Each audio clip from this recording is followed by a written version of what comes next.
다음 질문을 좀 여쭤보려고 하는데, 말씀하신 거에 약간 가정으로는 이제 어쨌든 이제 활발히 일을 시작하거나 일을 하고 계신 분들을 이제 염두에 두고 말씀하신 것 같은데, 그렇다면 지금 이제 뭐 은퇴를 앞두고 있거나 아니면 이미 은퇴하신 지 얼마 안 되는 네. 분들, 이런 분들 같은 경우는 뭐 이미 그분들은 노후를 네. 겪고 계시지만 이런 분들 같은 경우 어떻게 하는 게 좋을까요? 그러니까 이분들은 이제 사실은 좀 약간 이제 미리 준비가 되셨으면 괜찮은데, 지금 이제 어쨌든 이제 은퇴를 앞두고 있거나 은퇴를 하신 분들 같은 경우는 시간이 그렇게 아주 넉넉한 상태는 아니잖아요. 네. 그래서 복리 효과 누리기가 사실 그렇게 만만치는 않아요. 네. 그래서 어쨌든 이것도 좀 선택의 문제긴 하겠지만, 이건 성향의 문제인 것 같아요. 제가 뭐 강요할 수는 없고, 많은 분들이 이런 조언 하잖아요. 이제 뭐 나이가 어느 정도 있고 은퇴하신 분들은 안정적으로 운영을 해야 된다. 당연하죠. 이게 다 날려버리면 끝나는 거니까. 네.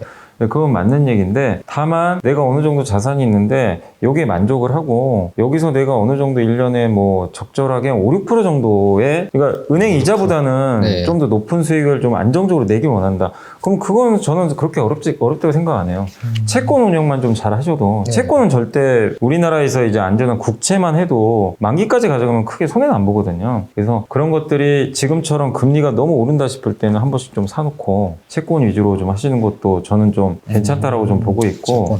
어쨌든 이제 그런 분들 같은 경우는 또 인덱스 펀드도 저는 괜찮다고 생각해요. 인덱스 펀드라면 혹시 어느 나라 증시? 뭐 우리나라도 괜찮죠. 아, 우리나라도요? 우리나라도 네. 물론 이제 우리나라는 이제 미국이나 이런 나라보다 훨씬 성과가 못 미치죠. 인덱스 펀드 보면. 네네. 우리나라가 그러니까 어떤 분이 계산한 거 보니까요, 92년부터 계산을 한 걸 봤거든요. 그러니까 92년부터 지금 현재까지 코스피를 30년. 복리 효과로 네. 계산해 봤더니 네. 연평균 7.2% 수익 났대요. 아. 연으로. 근데 그렇게 난리부르스를 쳤는데도 네. 어쨌든 수익은 났어요.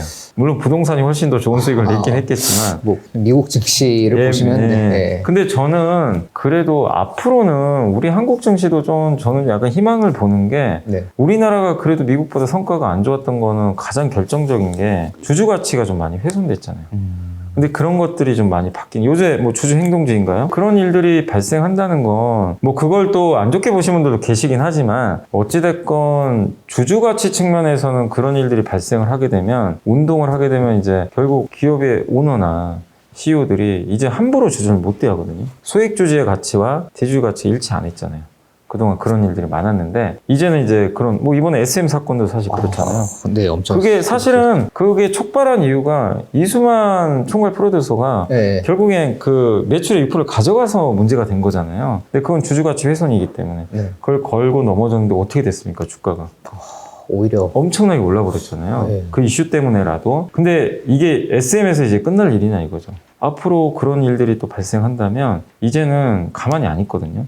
그래서 기업들도 알아요. 그래서 지금 요즘에 보면 대기업들이요, 네. 요청도 안 했는데 갑자기 자사주 소각하겠다, 배당 늘려주겠다, 요즘에 이런 일들 많잖아요.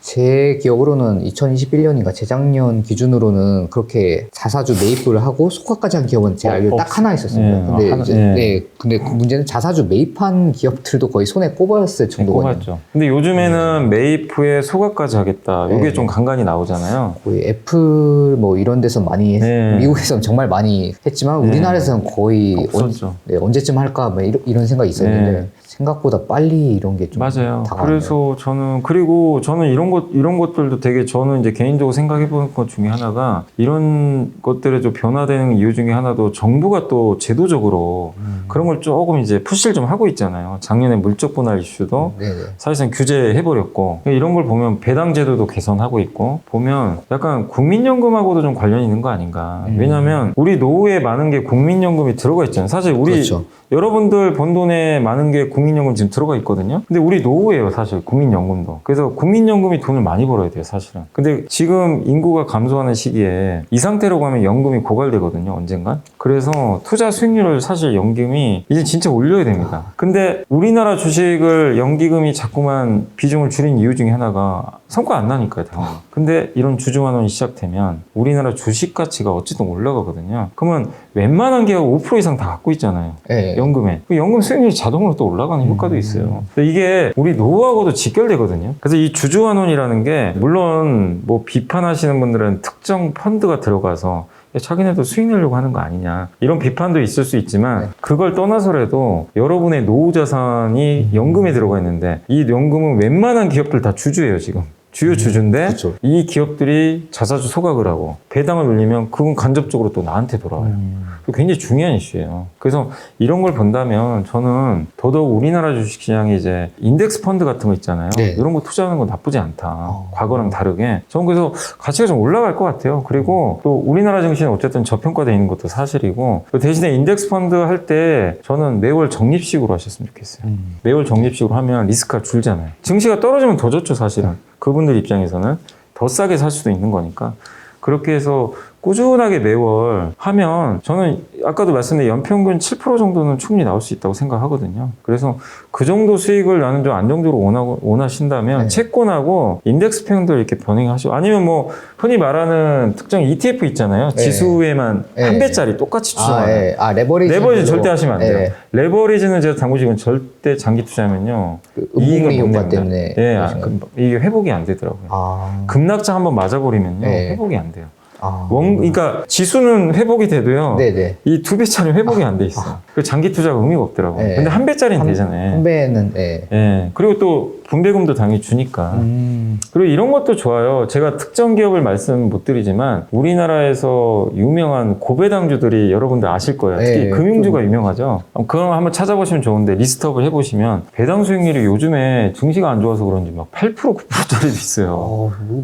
증권, 은행 뭐 보면 또 막 10%도 맞아요. 가끔 예. 보이고 뭐 심지어 그것들이 이제 분기 배당까지. 맞아요. 분기 그래서, 배당도. 예. 나중에는 뭐 제도 개선해서 월 배당할 수도 있죠, 사실은. 예. 그렇지만 어쨌든 그런 것도 괜찮고 통신 기업들도 배당 많이 네. 주는데 통신 기조가 망할 수는 없잖아요, 사실상. 제가 알기로 지금 통신주 3개 다 6%는 넘는 것 같아요. 이렇게 심지어 분기 배당하고 있죠. 분기 배당도 줘요. 예, 예. 그리고 리츠 같은 것도. 리츠도 리츠. 잘만 활용하시면 네, 리츠 기업들이 주는 월이 좀 다르잖아요. 네, 네, 분기 그렇죠. 배당할 때 네. 그거 섞으면요 월 네. 배당도 받을 수도 있어요. 아, 잘 섞으면. 거의 미국처럼. 네, 그러니까 몇몇 네. 리츠를 골라서 뭐 1월에 주는 거, 2월에 주는 거 이게 선택하시면 네. 사실 미국도 월배당 받는 기업들 같은 그 분들 같은 경우 그렇게 섞더라고요. 네, 분기 배당 있게 해가지고 그렇죠. 그래서 우리나라에서도 리츠가 그거 가능하거든요. 그래서 리츠도 대부분 요즘에 좀 안정적으로 운영들 많이 하니까 그래서 자산을 내가 은행에만 넣으면 안전은 하지만 네. 노후 대비가 좀 부족하다고 느껴서 나는 최소한 은행에 2~3배 정도의 수익을 매년 꾸준히 안정적으로 내고 싶다. 뭐 엄청난 수익은 아니더라도 그러면 굳이 공부는 안 해도 돼요. 뭐 주식 공부를 할 필요는 없고 디테일하게 그런 것보다 채권, 금리 정도 좀 생각하시고 그 다음에 아까 말씀드린 대로 통신이 됐건 주요 뭐 고배당주들은 안 망한 되게 돈 잘 벌잖아요. 꾸준하게. 주가는 뭐 이제 단기적으로 빠질 수 있지만 네. 어차피 이제 장기적으로 봤을 때는 회복을 맞아요. 할 그리고 그런 거를 가능성이 차라리 네. 매월 적립식으로 사는 거죠. 아, 투자도 괜찮죠. 안 망할 회사들이니까요. 그리고 적어도 내가 손해를 봐도요. 네. 배당으로 또 커버가 가능해요. 아, 그잖아요. 배당을 네. 또 많이 주고 깔아가 가고 그리고 그 기업들도요. 어쨌든 1년에 한두 번 또 올라가요. 주가는. 아. 주가 안 오르지는 않아요. 네. 어찌됐건 또 빠지면 올라가는 속성이니까 리츠 같은 것도 괜찮고 아니면 내가 기업 선정이 좀 어려우면 인덱스 펀드를 분할로 근데 이제 이게 아니라 나는 한번 진짜 지금 나이가 좀 들었어도 큰 부자가 돼야 되겠다. 네. 그러면 어쩔 수 없어요. 이 세상에 하이리스크를 하셔야 돼요. 네. 그건 방법이 없어요. 이거는 성향 문제입니다.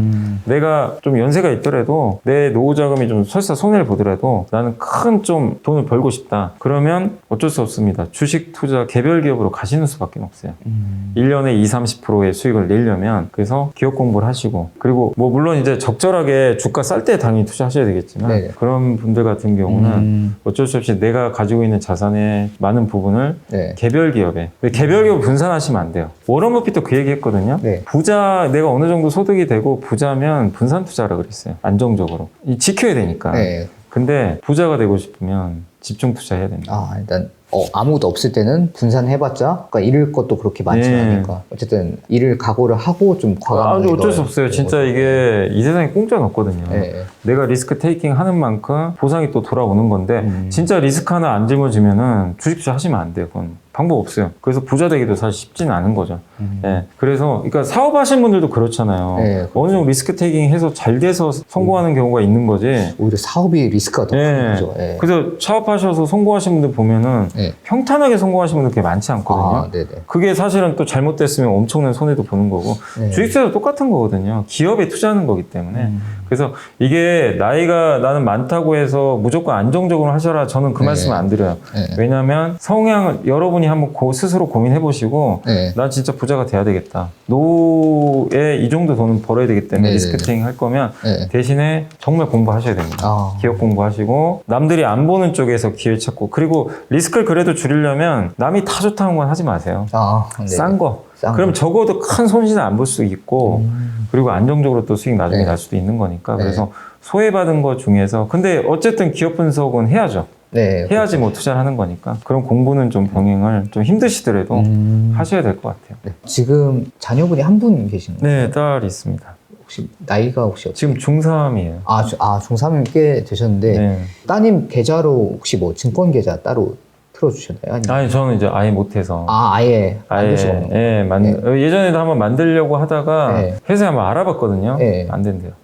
만들 만들 수는 있어요. 네. 근데 거기에 매매가 들어가면 안 된다고 하더라고요. 그럼 하지 말라. 하지 말라는 얘기잖아요. 네. 그래서 그냥 네. 포기했죠. 제가 지금 하는 업을 그러면 제가 그걸 하고 싶으면 제 요걸 네. 업을 그만둬야 되니까. 그럼 그렇죠. 증권사에 그만 다녀야 돼. 네. 그래서 어쩔 수 없이. 만약에 이제 따님의 이제 노후까지는 아니더라도 뭐 네. 대학교 뭐 결혼 비용 여러 가지 이제 여행 자금이나 이런 것들을 또 만들어주고 싶은 게 이제 부모 마음인데 네. 그러면 이제 예를 들어 딸이 이제 투자를 할 수 있다 하면은 약간 이제 미래를 봤을 때 장기적으로 이쪽 분야나 이쪽 섹터는 이제 좀 투자를 하고 싶다 아니면 이제 좀 봐주면 좋겠다 혹시 이런 것들이 몇 개 있을까요? 그러니까 어차피 이제 만약에 딸이 나중에 뭐 대학생이 되거나 네. 좀 이제 성인이 됐을 때 돈을 네. 많이 받아야 된다면 한 네. 10년 정도는 필요하잖아요. 그렇죠. 그렇게 본다면 단기간의 성과가 중요한 게 아니니까. 네. 그래서 일단은 최대한 주가가 좀 저평가된 거 그리고 아. 현금 흐름이 검증된 회사들 있죠. 그런 네. 회사들 그리고 아까 말씀드린 고배당 회사들 그게 저는 제일 중요할 것 같아요. 일단 현금 흐름이거든요. 네. 회사가 그러니까 이런 하이 리스크 하이 리턴은 안 될 것 같아요. 네. 10년 후에 어쨌든 어떻게 될지 모르. 예, 어떻게 될지.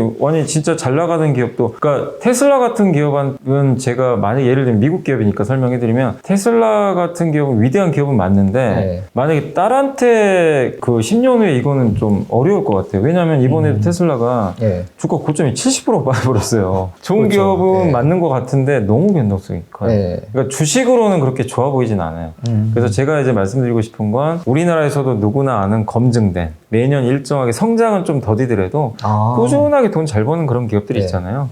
그래서 그 업종으로는 아까 말씀드린 대표적으로 저는 은행주, 보험, 그리고 통신 뭔가 성장하거나 뭔가 사람들이 막 환호하는 그런 그런 건 섹터는 아닌 아니에요. 것 같아요. 왜냐하면 10년 후에 뭔 일이 날지 지금 네. 2000, 만약에 2000지 너무 좋죠. 네. 10년 후에도 2000지가 과연 좋을지 장담 못해요. 그렇죠. 그때 되면 공급감이 올 수도 있어요. 지금의 배터리가 부족하니까 네. 10년 후에 전기차 대중화됐어요. 네. 우리 반도체도 치킨 게임 얼마나 많이 겪어봤습니까? 그렇죠. 그러니까 공급과 수요 사이클은 항상 오거든요. 그래서 그걸 장담을 못해요. 그래서 뭐 제가 뭐 그걸 해가지고 뭐 적절하게 뭐 성장주 투자하고 제가 컨트롤 할 수 있으면 그럼 상관이 없겠지만 네. 이건 지금 그런 개념은 아니기 때문에 그래서 안 건든다는 가정하에서 한다면 마켓 타이밍을 재는 게 네. 아니라 그냥 일단 사놓고 계속 모은다는 네, 개념으로 봤을 그래서 때요. 기본적으로 제가 말씀드린 이 세 개 업종은 네. 배당도 엄청 많이 주잖아요, 사실. 배당까지 주고 그리고 또 안 망할 수 있고 안정적으로 인류 역사랑 무조건 같이 가야 되는 업종 중에 하나는 음식료예요. 근데 크잖아요. 이건 쉽지 않은 것 같은데. 근데 왜냐하면 음식은. 우리는 먹고 살아야 되기 때문에 네. 내일 지구가 멸망해도 먹긴 그렇죠. 먹어야 돼요. 네. 그래서 저는 그 음식료는 대부분 좀 과점 산업이잖아요. 네. 그러니까 성장은 못하죠. 그렇죠. 왜냐하면 이 Q가 정해져 있는 산업이 네. 음식료예요. 그러니까 아무리 많이 먹어도 이제 다들 정해져 있잖아요. 비만이 되지 않아요. 네. 그렇게 확 많이 먹을 수는 없으니까. 네, 근데 절대 망할 수가 없는. 그러니까 회사가 뭔가 네. 잘못된 뭐 행동을 네. 한다면 망할 수 있지만 네. 이제 뭐 옛날에 막 그런 이상한 파동들도 막 있고 그랬잖아요. 네. 근데 이제 더더욱 기업들이 이제 그런 거 관리를 하니까 그래서 음식료 회사들 그러니까 특히 뭐 예를 들면 이제 음식료에서 가공식품도 있고 뭐 라면도 있고 근데 다 자기만의 어떤 독점력들이 있잖아요. 네네. 근데 거기에 어떤 새로운 업체가 갑자기 들어와가지고 깨긴 진짜 어렵다고 저는 보거든요. 그리고 그렇죠. 해외 업체가 뭐 예를 들면 네슬레라는 기업이 한국에 네. 와도 네슬레가 유명하잖아요. 네. 그렇다고 네슬레가 햇반을 만들 수는 없잖아요. 그렇죠. 그런다고 네. 여러분이 뭐 갑자기 네슬레 햇반을 기존에 우리 한국 햇반 안 네. 먹고 네. 저는 그럴 일은 별로 없다고 생각해요. 그러니까 이걸 깨긴 좀 어렵다는 거죠. 그래서 음식료 같은 것도 괜찮고 그리고 저는 이제 약간 또 한 가지 약간 이거는 네. 뭐 약간 리스크가 있을 수 있지만 괜찮습니다. 예.